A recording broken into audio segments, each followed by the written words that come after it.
Hello, I'm Amara Jones, and today is Wednesday, February 4th. This is Caffeine TV, your daily news brief, here to take you through 3 headline numbers in just 3 minutes, giving you a different take on everything from housing policy to the Real Housewives. The first number up today is 2. That's the number of people that the Jordanian government had executed last night in retaliation for the murder of a Jordanian Air Force pilot by ISIS. Now, as we spoke about last week, ISIS sent out one of the 2 Japanese hostages it had been holding, Kenji Goto, to say that if Jordan released Sajida al-Rashwahi, a convicted terrorist who had attempted to detonate a suicide bomb in Jordan back in 2005, that he and the Air Force pilot Muad al-Kasabeh would be released by ISIS. And the Jordanian government initially agreed and said yes, but wanted proof that the pilot was indeed still alive. And as they waited, ISIS executed Kenji Goto by beheading him last week. And even as the Jordanian government continued to press for proof, yesterday ISIS released a video showing that the Air Force pilot had been burned alive in a cage back in January, on January 3rd. So their skepticism was warranted. Now, as fate would have it, King Abdullah of Jordan was in Washington yesterday meeting with President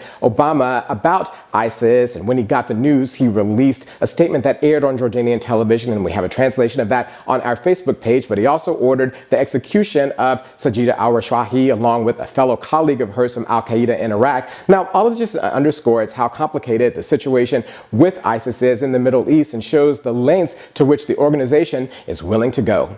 The next number up today is 56. Yesterday was the 56th time that the Republican-controlled House of Representatives voted to repeal Obamacare, showing that they're failing not due to a lack of trying. Now, it's unclear whether or not they have enough votes to pass a repeal in the Senate, but if they do, it'll land on President Obama's desk where he'll veto it, and he's got enough votes in the Congress to make sure that that veto holds. So why this exercise in futility? Why vote one more time past 55 for something that's never going to become law? Well, a leading member of the House Republicans, Steve King, said it was to give all of the new Republican members elected back in November a chance to vote no, while the House Democratic Minority Leader Nancy Pelosi said that they were, quote, bang at the moon, close quote. Now, what's interesting is that their opposition flies in the face of the facts. Obamacare has cut the number of uninsured people in this country by 30%. There are now 10 million people that didn't have health insurance before that now have it due to Obamacare, and healthcare costs are falling, which hasn't happened consistently for decades. And so it's just the latest sign, as we spoke about yesterday on the issue of vaccines, that there are sectors of the Republican Party that are still an evidence-free zone.